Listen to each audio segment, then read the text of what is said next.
إن الحمد لله نحمده ونستعينه ونستغفره ونعوذ بالله من شرور أنفسنا ومن سيئات أعمالنا من يهده الله فلا مضل له ومن يضلل فلا هادي له وأشهد أن لا إله إلا الله وحده لا شريك له وأشهد أن محمدا عبده ورسوله أما بعد فإن خير الحديث كتاب الله وخير الهدي هدي محمد صلى الله عليه وسلم وشر الأمور محدثاتها وكل محدثة بدعة وكل بدعة ضلالة وكل ضلالة في النار رب اشرح لي صدري ويسر لي أمري واحلل عقدة من لساني يفقهوا قولي رب أعوذ بك من همزات الشياطين وأعوذ بك رب أن يحضرون أعوذ بالله السميع العليم من الشيطان الرجيم ووصينا الإنسان بوالديه حملته أمه وهنا على وهن وفصاله في عامين أن اشكر لي ولوالديك إلي المصير وإن جاهداك على أن تشرك بي ما ليس لك به علم فلا تطعهما وصاحبهما في الدنيا معروفا۔ یہ سورہ لقمان کی آیت نمبر 14 اور 15 ہیں، اور ان دونوں آیات میں اللہ رب العزت نے جو بات ہمیں بتائی ہے میرا خیال ہے بڑی واضح ہے۔ الفاظ قرآن کریم کے بڑے آسان ہیں۔ اللہ رب العزت کے حق کے بعد سب سے پہلا حق جو ہے وہ تو انسان پر اللہ تعالیٰ کا ہی ہے۔ اللہ کے حق کے بعد سب سے اہم ترین حق جو انسان پر ہے اس کے والدین کا ہے، ماں باپ کا حق ہے۔ اگر کوئی آدمی اپنے ماں باپ کو ناراض کر لیتا ہے اور وہ کہے یا سمجھے کہ میں اپنے رب کو راضی کر لوں گا، یہ ناممکن ہے۔ قرآن کریم کا کوئی ایک مقام یہی نہیں کہ جس میں اللہ رب العزت نے والدین کے بارے میں بڑی تاکید فرمائی ہے، اور فرمایا وَوَصَّيْنَا الْإِنسَانَ بِوَالِدَيْهِ، ہم نے انسان کو یہ وصیت کی کہ وہ اپنے والدین کے ساتھ حسن سلوک کرے۔ حملتہ امہ وہنا علی وہن، اس کی ماں نے اسے تکلیفوں پر تکلیفیں اٹھا کے حمل کی حالت میں اپنے پیٹ میں رکھا۔ وفصالہ فی عامین، اور 2 سال اسے اپنا دودھ پلایا۔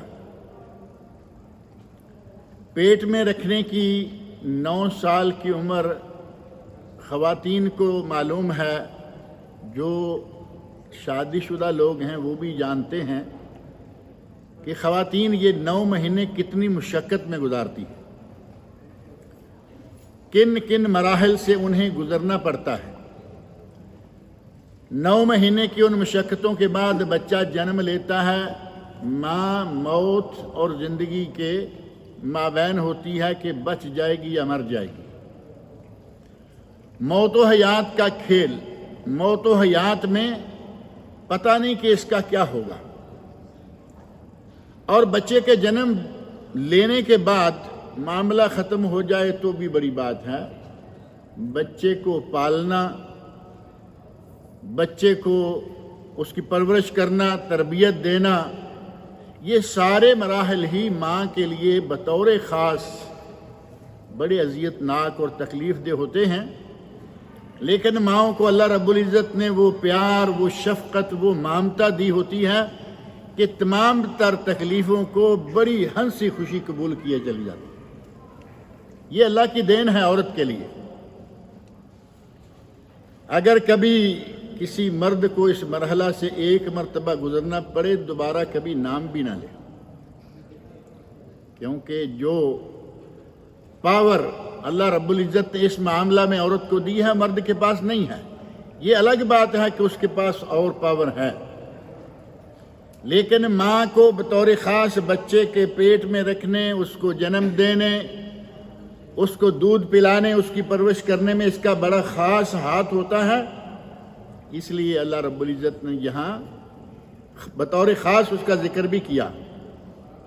اور فرمایا انشکر لی ولوالدیک الی المصیر، میرا شکر بھی ادا کر اور اپنے والدین کا شکر بھی ادا کر، اور پھر پلٹ کے تمہیں میرے پاس ہی آنا ہے۔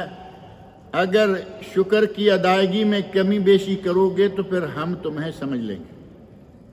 سیدھی بات ہے کہ ہم نے تمہیں بتا دیا کہ یہ کرنا ہے، کر کے آؤ گے، تمہارے ساتھ ہمارا سلوک کیا ہوگا معروف، اور اگر چھوڑ کے آؤ گے تو پھر تمہارا کیا حال ہم کریں گے، وہ بھی اللہ رب العزت نے قرآن کریم میں بتا دیا، اور نبی اکرم صلی اللہ علیہ وسلم نے اپنی احادیث میں ہمیں بتا دیا ہے۔ وَإِن جَاهَدَاكَ عَلَىٰ أَن تُشْرِكَ بِي مَا لَيْسَ لَكَ بِهِ عِلْمٌ فَلَا تُطِعْهُمَا۔ اتنا مقام بتایا کہ اللہ کے بعد اگر کسی کا حق ہے تو تمہارے ماں باپ کا، لیکن ساتھ ہی بتا دیا کہ اگر وہ تمہیں شرک پر لگانا چاہیں، گناہ پر لگانا چاہیں، فَلَا تُطِعْهُمَا، تو ان کی اطاعت مت کرو۔ اب شرک اور گناہ میں اطاعت نہ کرو تو اس کا مطلب یہ بھی نہیں ہے کہ اب بس ماں باپ کو چھوڑ ہی دو کہ یہ مشرک ہیں، یہ کافر ہیں، یہ مجھے گناہ پہ لگاتے ہیں، بلکہ فرمایا وَصَاحِبْهُمَا فِي الدُّنْيَا مَعْرُوفًا، اس بات کو تو نہ مانو لیکن دنیاوی معاملات میں ان کی خدمت، ان کی عزت، ان پر احسان، یہ چیزیں مسلسل جاری رکھو۔ صرف دینی معاملہ میں اگر وہ شرک پہ لگاتے ہیں تو وہ بات تم نے نہیں مانی۔ اسی طرح اللہ رب العزت نے قرآن کریم کے دیگر کئی مقامات پر اس بات کو بیان فرمایا۔ سورہ نساء کی آیت 36 میں فرمایا وَاعْبُدُوا اللَّهَ وَلَا تُشْرِكُوا بِهِ شَيْئًا وَبِالْوَالِدَيْنِ إِحْسَانًا، اللہ کی عبادت کرو، اس کے ساتھ کسی کو شریک مت بناؤ، وَبِالْوَالِدَيْنِ إِحْسَانًا، اور اپنے والدین کے ساتھ احسان کرو، حسن سلوک سے پیش آؤ۔ اور اسی پر بس نہیں، اللہ رب العزت نے قرآن کریم کے دیگر مقامات پر بھی والدین کا احترام کرنے، ان کے ساتھ حسن سلوک سے پیش آنے کی تاکید فرمائی ہے۔ سورہ بنی اسرائیل میں اللہ نے فرمایا وَقَضَىٰ رَبُّكَ أَلَّا تَعْبُدُوا إِلَّا إِيَّاهُ وَبِالْوَالِدَيْنِ إِحْسَانًا، اللہ نے یہ فیصلہ کر دیا ہے، حکم دے دیا ہے کہ اللہ کی عبادت کرو، وَبِالْوَالِدَيْنِ إِحْسَانًا، اور اپنے والدین کے ساتھ حسن سلوک سے پیش آؤ۔ وَخْفِضْ الْجَنَاحَ، خفض الجناح مثل الطائر، وَخْفِضْ جَنَاحَكَ، اپنے والدین کے سامنے اپنے پروں کو نرم رکھو، گرا کے رکھو۔ والدین کے سامنے پروں کو گرانا، اللہ رب العزت نے پرندے کی مثال دے دی کہ اپنے والدین کی عزت، خدمت، ان کا تحفظ اس انداز سے کرو جس طرح انہوں نے تمہارا بچپن میں کیا۔ تمہیں بچپن میں کوئی تکلیف نہیں آنے دی، ہر اعتبار سے تمہیں بچا کے رکھا، گرمی سے، سردی سے، نرمی سے، سختی سے، ہر اعتبار سے تمہارا مکمل اہتمام کیا۔ اب تمہاری باری ہے، ان کے لیے اپنے پروں کو نیچے گرا کے رکھو۔ ایسا نہ ہو کہ ماں باپ کوئی حکم دیں اور تم ناک منہ چڑھاؤ، ایسا نہ ہو، بلکہ جس طرح مرغی اپنے بچوں کو اپنے پروں کے نیچے لے کے ان کی ہر طرح کی حفاظت کرتی ہے، اب وقت آ گیا ہے کہ تم اپنے ماں باپ کی اس طرح حفاظت کرو۔ رب ارحمہما کما ربیانی صغیرا، یہ دعا کرتے رہا کرو کہ یا اللہ میرے بچپن میں انہوں نے مجھے سنبھالا، مجھ پر ترس کھایا، مجھ پر رحم کیا، اب تو ان پر رحم کر۔ والدین کے سلسلہ میں اللہ رب العزت نے بڑے ہی بہترین انداز سے یہ باتیں سمجھائی ہیں، اور انبیاء کرام کے اوصاف، انبیاء کرام کی صفات جن کی اللہ رب العزت نے تعریف کی ہے قرآن کریم میں، ان میں سے اللہ رب العزت نے ارشاد فرمایا حضرت یحییٰ علیہ السلام کے بارے میں، حضرت یحییٰ ابن زکریا علیہ السلام، یحییٰ علیہ السلام کے بارے میں فرمایا وَبَرًّا بِوَالِدَيْهِ وَلَمْ يَكُنْ جَبَّارًا عَصِيًّا، وہ اپنے والدین کے ساتھ نیکی کرنے والے تھے، ان کے ساتھ کوئی تشدد، کوئی زیادتی اور کوئی گناہ کرنے والے نہیں تھے۔ یہ حضرت زکریا علیہ السلام کے بیٹے حضرت یحییٰ علیہ السلام، اور حضرت عیسیٰ علیہ السلام کے بارے میں فرمایا وَبَرًّا بِوَالِدَتِي، میں اپنی ماں کے ساتھ نیکی کرنے والا ہوں۔ اللہ رب العزت نے عیسیٰ علیہ السلام کے الفاظ نقل فرمائے وَبَرًّا بِوَالِدَتِي، میں اپنی ماں کے ساتھ۔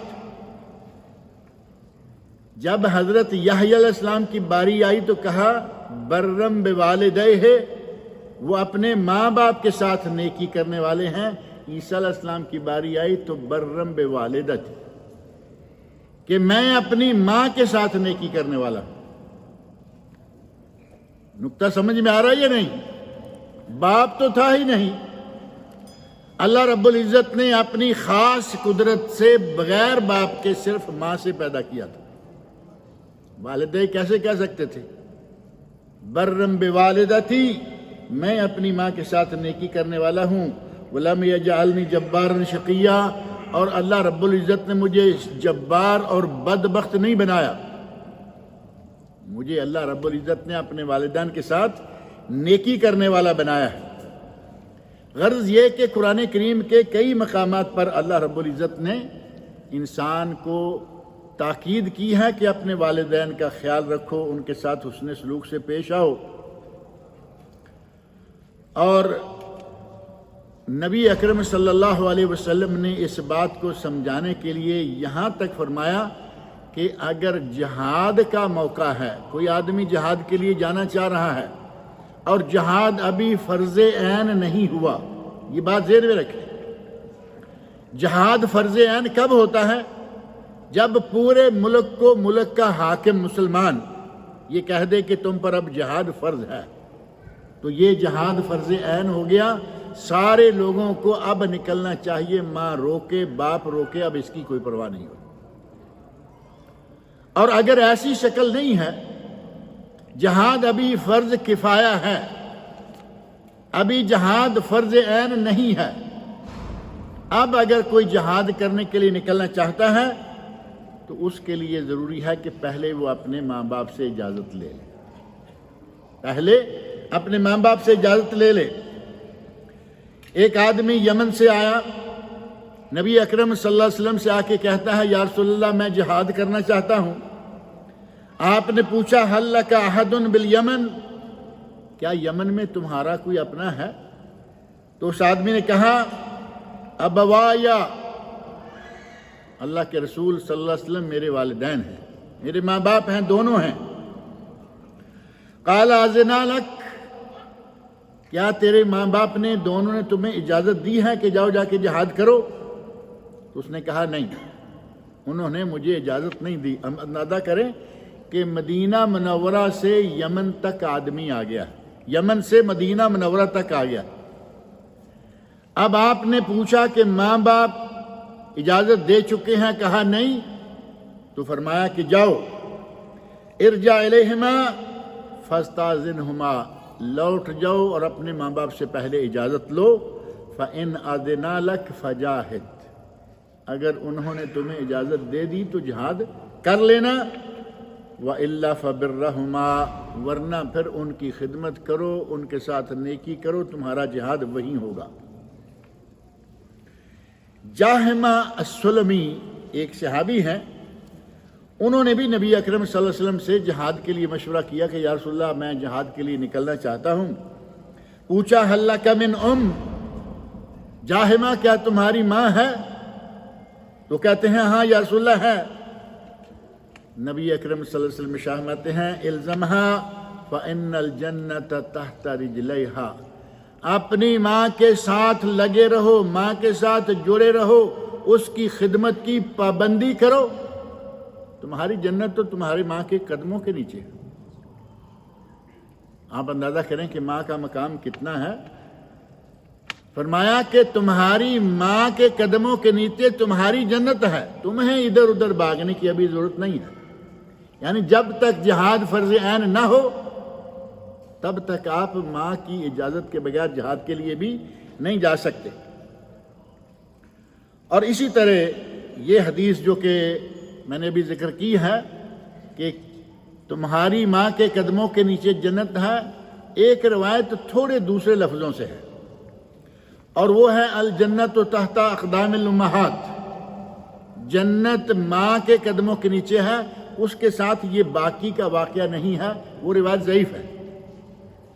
اور یہاں جس میں یہ واقعہ موجود ہے کہ نبی صلی اللہ علیہ وسلم باقاعدہ تاکید کی، پوچھا جہاد کے لیے اجازت لینے سے پہلے، تو فرمایا ماں ہے تو جاؤ جا کے اس کی خدمت کرو، الزمہا یعنی اس کے ساتھ رہو، اس کے پاس رہو، اس کی خدمت میں رہو، تمہاری جنت وہاں ملے گی۔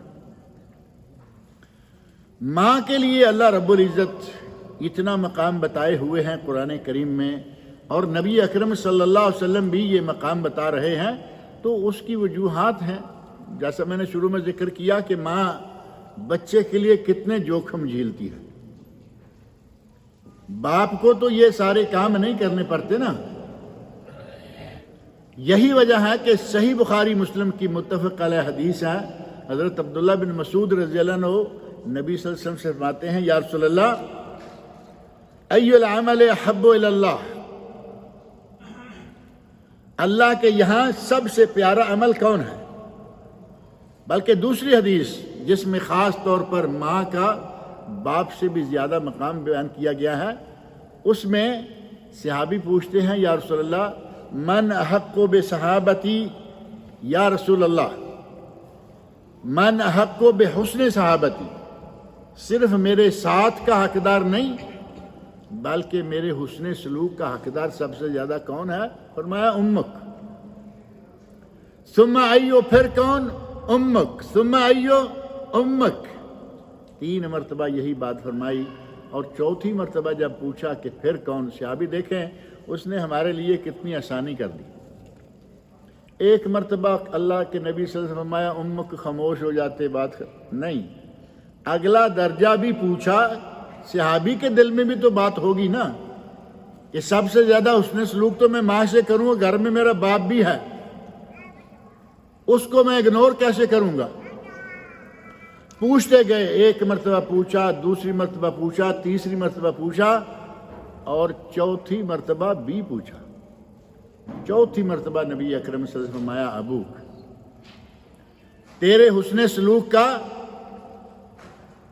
چوتھے موقع پر، چوتھے مقام پر کون مستحق ہے؟ وہ تمہارا باپ۔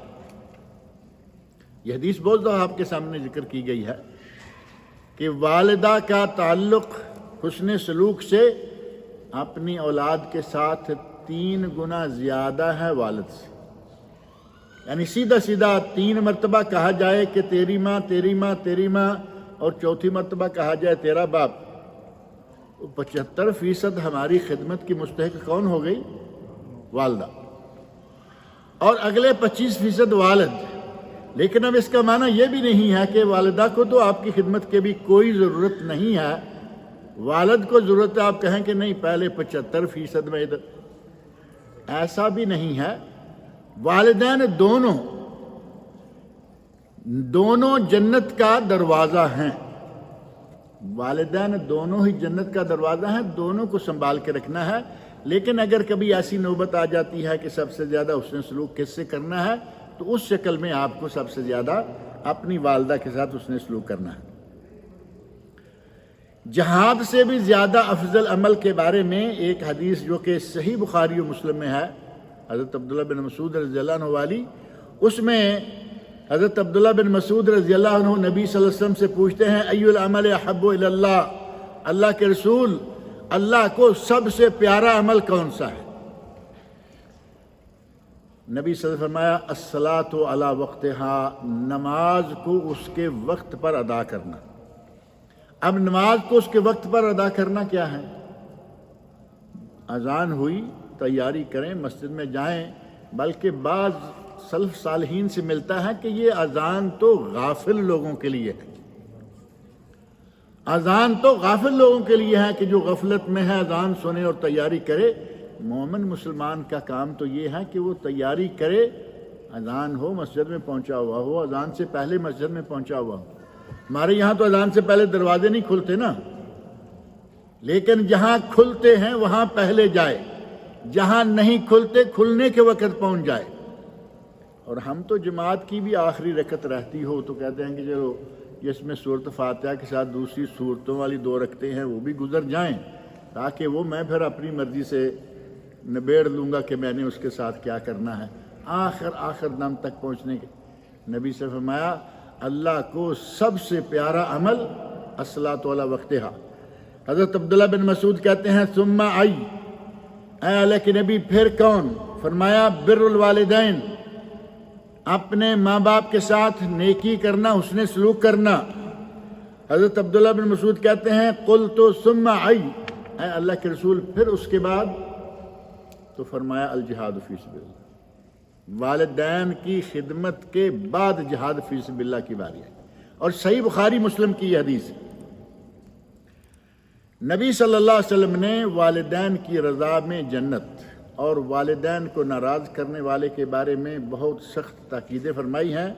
ایک معروف حدیث سنن نسائی میں ہے، اور صرف سنن نسائی میں نہیں ہے، بعض دیگر کتب حدیث میں بھی وہ موجود ہے۔ ایک روایت بڑی معروف ہے جو آپ نے سنی ہوگی، اس میں آتا ہے کہ نبی صلی اللہ علیہ وسلم ممبر پر تشریف لے گئے، پہلی سیٹ پہ قدم رکھا تو فرمایا آمین آمین آمین 3 مرتبہ ہے نا۔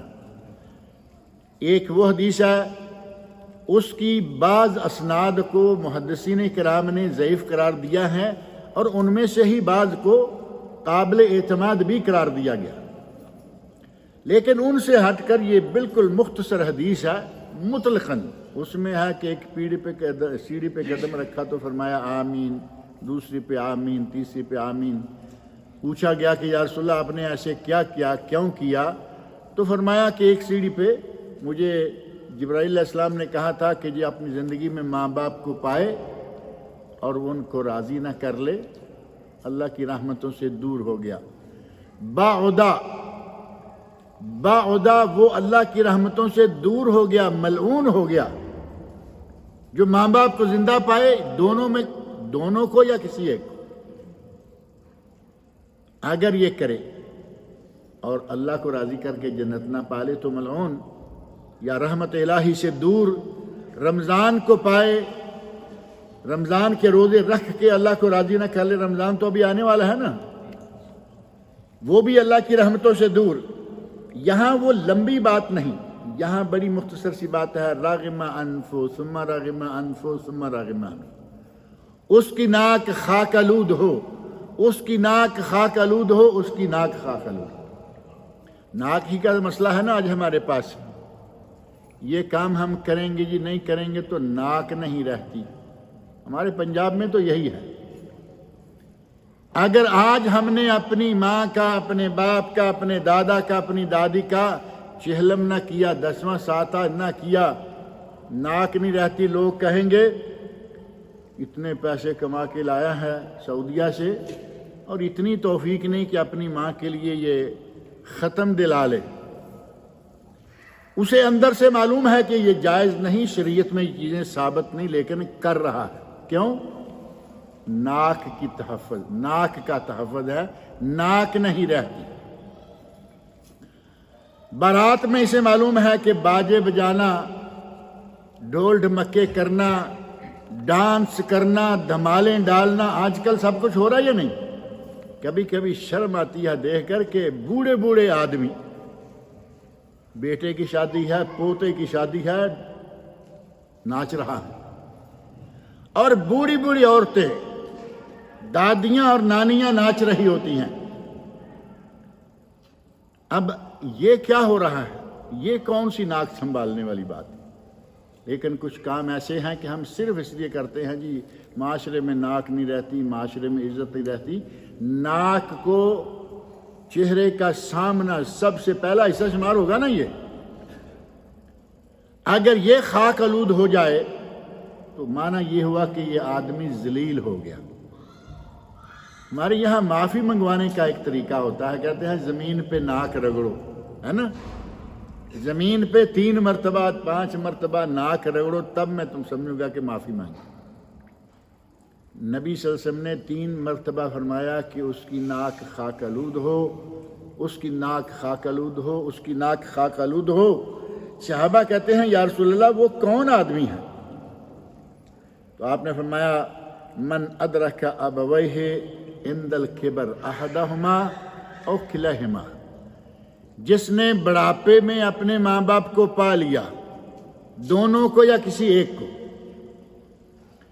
یہاں لفظ بڑھاپے کا بطور خاص نبی اکرم صلی اللہ علیہ وسلم یہ نہیں فرمایا کہ پا لیا ہو، سنبھالی تو پا لیا۔ جب وہ بوڑھے ہو گئے، اس کے سامنے بوڑھے ہوئے اور اس نے اپنے ماں باپ میں سے کسی ایک کو یا دونوں کو پا لیا، فلم يدخل الجنہ، ان کی خدمت نہ کی، ان کے ساتھ حسن سلوک نہ کیا، ان کو راضی نہ کیا اور جنت میں داخل نہ ہوا، وہ دنیا میں بھی ذلیل و خوار ہے اور آخرت میں بھی ذلیل و خوار ہوگا۔ یعنی جس چیز کو لے کے یہ بڑا سنبھالتا پھرتا ہے کہ کہیں معاشرے میں میری ناک نہ یہ اور وہ ہو جائے، فرمایا کہ اس کی ناک خاک آلود ہوگی، دنیا میں آخرت میں ذلیل و خوار ہوگا اگر اس نے اپنے والدین یا دونوں میں سے کسی ایک کو بڑھاپے میں پایا اور خدمت کر کے اللہ کو راضی نہ کر لیا، انہیں راضی نہ کر لیا۔ بڑھاپے میں اس لیے کہ بڑھاپے میں عموماً والدین بوجھل محسوس ہونا شروع ہو جاتے ہیں، بیمار ہیں دوا چاہیے، چل نہیں چل سکتے سہارا چاہیے، کھانسی ہو رہی ہے، بلغم آ رہی ہے، گھر والے ناک منہ چڑھا رہے ہیں، بیوی تو ظاہر ہے کسی کی آئی ہوئی ہے، کسی گھر کی ہے، تم تو اس گھر کے اس کے بیٹے ہو نا۔ بیوی کے بارے میں تو کہا جا سکتا ہے کہ اسے تکلیف ہے، وہ نہیں خدمت کر سکتی، لیکن تم تو بیٹے ہو، تمہیں تو چاہیے کہ اب اس بڑھاپے میں ان کا اسی طرح خیال رکھو جس طرح تمہارے بچپن میں انہوں نے تمہارا رکھا، تربیت دی، پالا پوسا، تمہارے لیے ہر طرح کے اچھے انتظام کیے، تمہاری تعلیم کا مکمل انتظام کیا اور پھر تمہیں ایک ایسے مقام پر پہنچایا، آج تم بڑے آفیسر ہو گئے، وہ بیچارہ ٹیڑھا ہو گیا، اس کی کمر جھک گئی، اب تم بھی اگر فف فف کرنا شروع کر دو گے، اللہ نے فرمایا فلا تقل لہما اف ولا تنہرہما، انہیں اف تک نہ کہو اور انہیں جھڑکی مت دو، جھڑکی تو بعد کی بات ہے، فرمایا اف تک نہ کہو۔ اور اف جو ہے وہ نشانی ہوتی ہے کہ اپنے والد والدہ کے کسی کام پر آدمی تھوڑا سا ناراضگی کا اظہار، منہ سے کچھ نہیں کہا لیکن اپنے ہونٹوں سے اف نکالا، اور یہ اف اگر کوئی لفظ نہیں ہے تو اس وقت والدین بھی تو ساری عمر گزار کے وہاں تک آئے ہیں نا، انہیں آپ کی باڈی لینگویج معلوم ہے کہ یہ تم کیا کر رہے ہو اور ہمارے بارے میں کیا کہہ رہے، صرف لفظ اف سے وہ تمہارا کردار اب پہچان رہے ہیں کہ تم کیا۔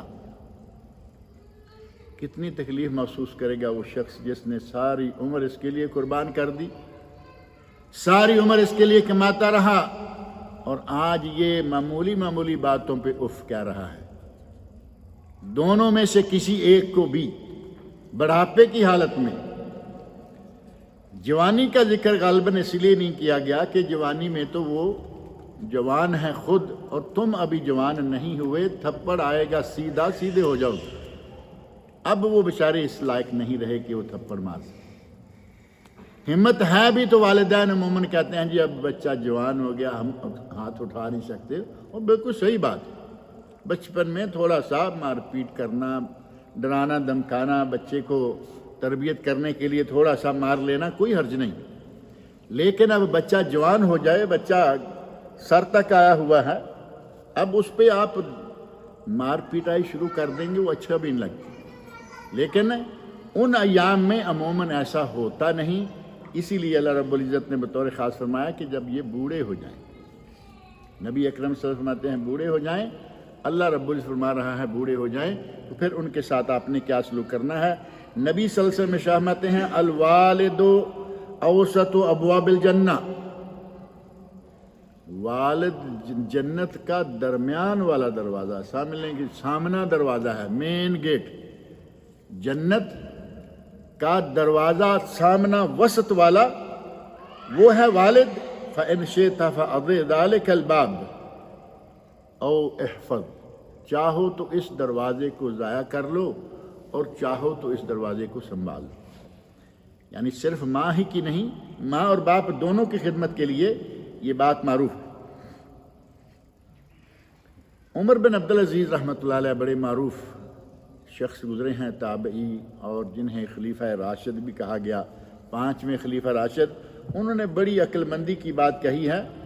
وہ کہتے ہیں لا تحسب عاقا لوالدیہ، جو اپنے ماں باپ کا نافرمان ہے اس کا ساتھ نہ لو، اسے ساتھی اور دوست نہ بناؤ۔ فَإِنَّهُ لَن يَبِرَّكَ وَقَدْ عَقَّ وَالِدَيْهِ، وہ تمہارے ساتھ نیکی نہیں کرے گا۔ جو ماں باپ کے ساتھ نیکی نہیں کرتا تمہارے ساتھ کیا نیکی کرے گا؟ اس کا کوئی نہ کوئی ذاتی فائدہ مصلحت ہوگی کہ وہ تمہیں ساتھ لیے پھر رہا ہے، ورنہ جو ماں باپ کا نافرمان ہے، ماں باپ کے ساتھ نیکی نہیں کرتا، وہ کسی دوسرے کے ساتھ نیکی کرنے کے لیے ہو ہی نہیں سکتا۔ نبی صلی اللہ علیہ وسلم نے ایک حدیث میں فرمایا اجتنبوا السبع الموبقات، 7 بڑے بڑے گناہوں سے بچو، اور اس میں آپ نے 1 2 3 7 گناہ گن دیے۔ اور بعض روایات میں ہے الا انبئکم باکبر الکبائر، کیا میں تمہیں بڑے گناہوں میں سے بھی بڑے گناہوں کی خبر نہ دوں؟ ایک حدیث میں ہے الکبائر، یعنی بڑے بڑے اور کبیرہ گناہ یہ ہیں۔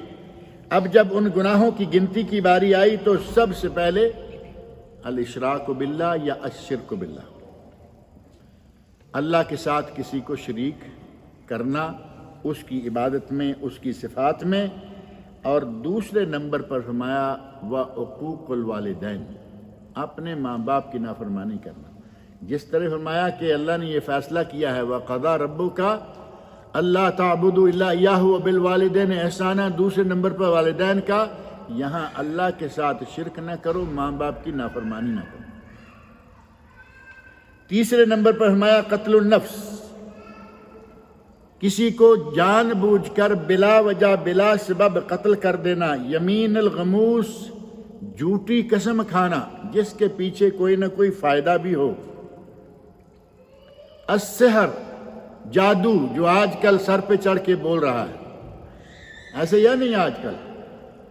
آج کل کوئی گھر، اللہ رب العزت قادر ہے، کوئی کم و بیش گھر ایسے ہیں جن کو اللہ نے محفوظ رکھا ہوا ہے، ورنہ یا کوئی گھر میں جادوگر ہے یا گھر والوں پر جادو کیا جا رہا ہے۔ بہت سارے گھر ایسے ہیں جن کی خبر ملتی رہتی ہے۔ اتنا یہ سلسلہ پھیل گیا۔ اکبر الکبائر میں سے، بڑے بڑے گناہوں میں سے جادو کو بھی، اور جادو سیکھنا نہ صرف گناہ کبیرہ ہے بلکہ کفر ہے۔ وما کفر سلیمان، سورۃ البقرہ کی آیت نمبر 102، وما کفر سلیمان ولکن الشیاطین کفروا، سلیمان علیہ السلام نے کوئی کفر نہیں کیا، یعنی انہوں نے جادو وغیرہ نہ سیکھا نہ سکھلایا۔ ولکن الشیاطین کفروا، یہ کفر تو شیطانوں نے کیا۔ اللہ رب العزت نے خاص کفر کا لفظ جو ہے وہ جادو کے لیے استعمال فرمایا۔ چھٹا ہے وَأَكْلُ مَالِ الْيَتِيمِ، یتیم کا مال کھا جانا، یہ بھی کبیرہ گناہوں میں سے ہے۔ بائی فوت ہو گیا، بہت بڑا مال چھوڑا، پیچھے بابی ہے، عورت ذات ہے، گھر میں رہنے والی ہے، بچے ہیں وہ چھوٹے چھوٹے ہیں۔ اب بائی کا ہاتھ کھل گیا اور اس نے اپنے بائی کے مال پہ اپنا ہاتھ صاف کر لیا، یہ ہے اکل مال الیتیم، یتیم کا مال کھانا۔ وَتَوَلِّي یوم الزحف، جنگ میں پیٹھ پھیر کر بھاگ جانا، جنگ لگی ہوئی ہے اور یہ جان بچانے کے چکر میں بھاگا جا رہا ہے۔ اور وَقَذْفُ الْمُحْصَنَاتِ الْغَافِلَاتِ الْمُؤْمِنَاتِ، مومن بھولی بالی غافل عورتوں پر تہمت لگانا۔ عورت پاک باز ہے، اندر سے کسی کو تکلیف ہے، عورت دوسری ہے یا مرد دوسرا ہے، بلا وجہ اس پہ الزام لگا دیا، میں نے اس کو فلاں کے ساتھ دیکھا ہے، یہ فلاں کے ساتھ ایسے ہے۔ یہ بہتان ہے اور اگر کوئی آدمی یہ بات کہہ کے اسے ثابت نہ کر سکے تو اس کی سزا ہے 80 کوڑے، 80 کوڑے سزا، اور ساری عمر اس کی گواہی قبول نہیں کی جائے گی۔ گویا کہ اللہ کے دربار سے یہ راندا گیا۔ گواہی اللہ کے لیے ہوتی ہے، ساری عمر اس کی گواہی قبول نہیں کی جائے گی، کیونکہ اس نے بہتان باندھا اور گواہ پیش نہیں کر سکا۔ غرض یہ کہ والدین کے لیے بعض لوگ ایسا کرتے ہیں کہ میں تو خدمت نہیں کر سکوں گا، میں تو باہر جانا، دوستوں میں بیٹھنا، یہ ٹھیک ہے، گھر میں میڈ رکھ دیتے ہیں، گھر میں میڈ رکھ دی، ایک دوسرا بھی رکھ دیا، ایک عورت رکھ دی، ایک مرد رکھ دیا، بھائی چلو ماں باپ دونوں کی خدمت کرتا رہے۔ کیا یہ کافی ہے حسن سلوک کے لیے؟ وہ نوکر کو دیکھنا پسند کرتے ہیں یا بیٹی بیٹے کو؟ نوکر کی ٹھیک ہے وہ ضروری کام کرے گا، لیکن ماں باپ اس نوکر کو دیکھ کر ان کی آنکھوں کو ٹھنڈک ملے گی۔ آج ہم دعائیں کرتے ہیں نا، اللہ بچے کی عمر دراز کرے، اس بچے کو اللہ نیک کرے، اللہ اسے ماں باپ کی آنکھوں کی ٹھنڈک بنائے، سارے دعا مانگتے رہتے نا ایک دوسرے کے لیے۔ اب یہ نوکر کو دیکھ کر اس کی آنکھیں ٹھنڈی ہوں گی یا بھی بیٹی بیٹے کے انتظار میں ہے؟ بیٹی اپنے گھر میں گئی، اب بیٹا اس گھر میں ہے، لیکن اس نے نوکروں کے ہاتھ چڑھایا ہوا ہے ماں باپ کو، اور وہ جیسے چاہتے ہیں کرتے ہیں۔ گزشتہ ایک جمعہ میں نے ذکر کیا تھا کہ 2 ڈاکٹر ساتھی آپس میں بیٹھ کے، ایک ڈنگر ڈاکٹر تھا اور دوسرا جنرل ڈاکٹر۔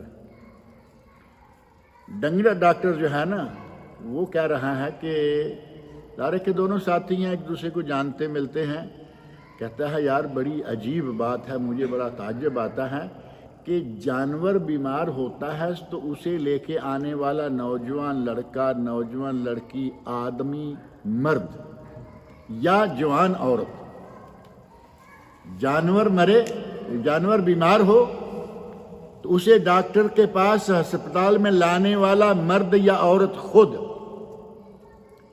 جانور کا یہ ماں باپ تو نہیں ہو سکتا نا، اسے خود لا رہے ہیں۔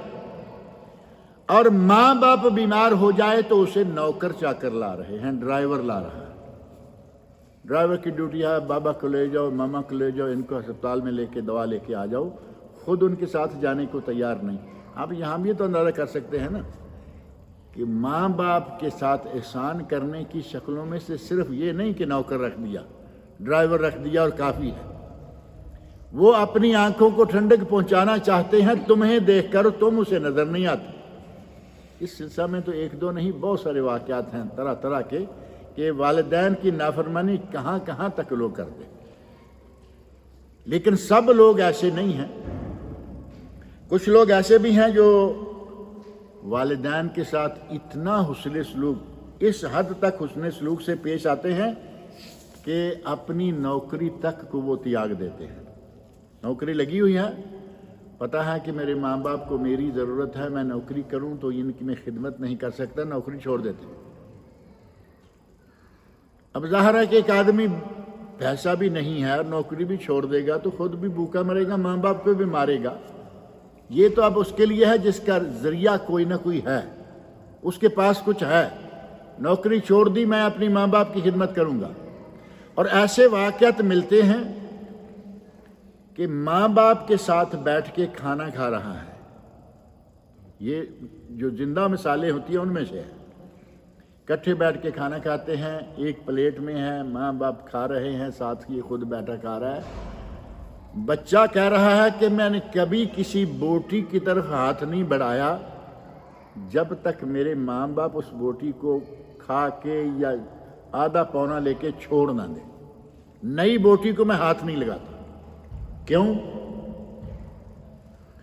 میں سمجھتا ہوں کہ شاید میرے ماں باپ کا اس بوٹی کو کھانے کو جی چاہ رہا۔ جو لوگ نیکی کرتے ہیں، ماں باپ کے ساتھ حسن سلوک کرتے ہیں، اس حد تک کہ تھالی سامنے ہے، آپ کھاؤ یا ماں باپ کھائیں، لیکن وہ کہتا ہے میں نہیں کھاتا۔ جب وہ چھوڑ دیں، جو کچھ لینا ہے اس میں سے لے لیں، اس کے بعد میں کھاتا۔ اور ایسی ایک دو نہیں، بہت ساری مثالیں ایسی موجود ہیں کہ لوگوں نے بڑی بڑی خدمت کی ماں باپ کی۔ حضرت اویس کرنی کا واقعہ بڑا مشہور ہے نا۔ مقام صحابیت کا اگر ذکر کروں تو وہ لمبی بات ہے کہ صحابی کا مقام کتنا ہے، جس نے نبی صلی اللہ علیہ وسلم کو ایمان کی حالت میں صرف دیکھ لیا۔ ان کو نبی صلی اللہ علیہ وسلم کو دیکھنے کا، صحابی بننے کا موقع مل گیا۔ نبی صلی اللہ علیہ وسلم بھی باقاعدہ حیات زندہ ہیں اور یہ بھی زندہ ہیں، جوان ہیں۔ یہ یمن میں ہیں، وہ مدینہ میں ہیں، اور یمن مدینہ والے آپس میں آتے جاتے ہیں۔ لیکن یہ شخص حضرت اویس کرنی رحمۃ اللہ علیہ مدینہ نہیں آئے، کیونکہ ان کی ماں تھی بوڑھی۔ کہتے ہیں کہ میں نبی صلی اللہ علیہ وسلم کی خدمت میں حاضر ہوں، صحابیت کا شرف تو مجھے مل جائے گا، میری ماں باپ کی خدمت کون کرے گا؟ ماں کی خدمت کے لیے اتنا بڑا شرف چھوڑ دیا، اور نبی صلی اللہ علیہ وسلم نے ان کی خدمت کی کتنی عزت کی، کتنا اسے مقام دیا۔ حضرت عمر فاروق رضی اللہ عنہ سے مخاطب ہو کر فرمایا، عمر، یمن سے بنی قرن کا ایک آدمی ہے، قرنی اس لیے کہتے ہیں نا، یہاں قرنی بہت ہیں، اصلاً شاید وہ سارے یمن سے ہوں یا کچھ یمن اور کچھ سعودیہ سے۔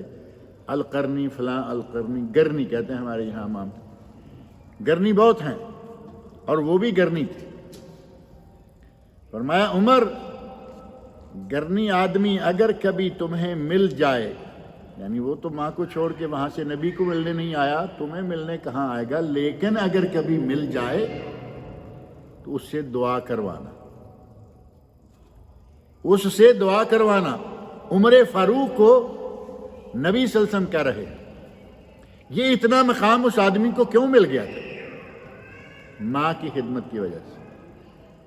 اس نے ماں کی خدمت کے لیے اتنا بڑا شرف چھوڑ دیا، نبی صلی اللہ علیہ وسلم نے اس کی خدمت کو اتنا مقام دیا کہ حضرت عمر فاروق کو تاکید کی کہ تم اگر کبھی اس سے پالو تو اس سے دعا کروانا۔ بعض لوگ ہیں بال بچے کو ساتھ لیا، اماں ابا کے لیے ڈرائیور بھی ہے، خادمہ بھی ہیں، اور یہ سیر و سیاحت کے لیے دنیا میں نکلے ہوئے ایسے لوگ موجود ہیں، اور بہت ہیں۔ اور کچھ لوگ ہیں جو سیر و سیاحت اس طرح کی کرنے کے لیے نکلتے ہی نہیں، صرف اس لیے کہ ہمارے ماں باپ ہیں گھر میں، ان کو ایسے غلاموں کے ہاتھ یا آج کے دور میں کہیں کہ ملازموں کے ہاتھ میں چھوڑ کر کیسے چلے جائیں۔ اپنی بہت ساری خواہشات کو دبانا ان بزرگوں کے لیے جو بہت ساری خواہشات کو آپ کے لیے دبائے رکھے، اس نے سلوک کی، ایسی بہت ساری شکلیں موجود ہیں۔ اور یہ سلسلہ موت کے بعد بھی جاری رہتا ہے اگر کوئی کرے تو۔ والدین فوت ہو گئے ہیں، اور کچھ لوگ ایسے بھی تو ہیں نا کہ جن سے ماں باپ کی خدمت نہیں ہو پائی، لاپرواہی ہو گئی، جوانی تھی، لا علمی تھی، وہ کچھ نہیں کر سکے، ان کے لیے بھی ایک طریقہ کار موجود ہے۔ پوچھا گیا کہ میرے ماں باپ فوت ہو چکے ہیں، اب ان کے لیے میں کیا کر سکتا ہوں؟ تو 4 چیزیں بتائی گئیں۔ الصلاۃ علیہما، ان کے لیے دعا کیا کرو، والاستغفار لہما، والاستغفار لہما، اور ان دونوں کے لیے بطور خاص مغفرت کی دعا کیا کرو۔ انفاذ احدہما، اگر کوئی وہ وصیت کر جائیں تو اس کو نافذ کرو۔ انہوں نے کہا کہ اتنا مال اللہ کی راہ میں دے دینا، نافذ کرو۔ یہ نہیں ہے کہ ہاں وہ کہہ کے چلے گئے اب کیا ہے۔ جو جو وصیت ہو، مادی ہو معنوی ہو، اس ساری وصیتوں کو نافذ کرو۔ وَإِكْرَامَ صِدِيقِهِمَا، اور ان کے دوستوں کا عزت کرو، احترام کرو، ان کے دوستوں کے ساتھ بھی حسن سلوک سے پیش آؤ۔ دوستوں کے ساتھ حسن سلوک سے پیش کیسے آیا جائے گا؟ وقت کافی ہو رہا ہے، میں بات ختم کرتا ہوں۔ صحیح مسلم میں ایک واقعہ ہے، حضرت عبداللہ بن عمر رضی اللہ عنہما، حضرت عمر فاروق کے بیٹے، یہ صحرا میں جا رہے ہیں، آگے دیکھا کہ ایک آدمی آ گیا ہے، سیدھا سادہ بدو ہے، اسے اپنی سواری پہ بٹھایا،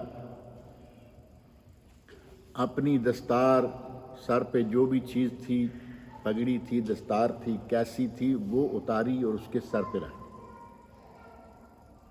ساتھ ہی اس وقت ان کے پاس ابن دینار جو خدمت کے طور پر مامور تھے، وہ کہتے ہیں حضرت یہ تو بدو ہوتے ہیں، سیدھے سادے معمولی سی چیز دیتے تو یہ خوش ہو جاتے ہیں، آپ نے دستار تک اتار کے اس کے سر پہ رکھ دی ہے۔ پگڑی کو کسی کے سر پہ رکھنا بہت مقام سمجھا جاتا ہے کہ اس نے تو جی اپنی پگڑی آپ کے سر پہ رکھ۔ تو حضرت عبداللہ بن عمر رضی اللہ عنہ فرماتے ہیں سمجھتے ہو کہ یہ کون ہے؟ پتہ ہے ان ابا ھذا کان ودن لعمر بن الخطاب، اس کا باپ عمر خطاب کا دوست تھا، یعنی یہ میرے باپ کے دوست کا بیٹا ہے۔ آپ اندازہ کریں، ڈائریکٹ دوست بھی نہیں ہے، میرے باپ عمر فاروق رضی اللہ عنہ کے دوست کا یہ بیٹا ہے، اور میں نے نبی صلی اللہ علیہ وسلم سے یہ سنا ہے ان ابر البر صلۃ الرجل لأہل ود ابیہ، سب سے بہترین نیکی یہ ہے کہ آدمی اپنے باپ کے تعلق داروں، دوستوں، ود جس سے وہ پیار کرتا رہا، محبت کرتا رہا، ان کے ساتھ صلہ رحمی کرے، ان کے ساتھ اس نے سلوک سے پیش آئے۔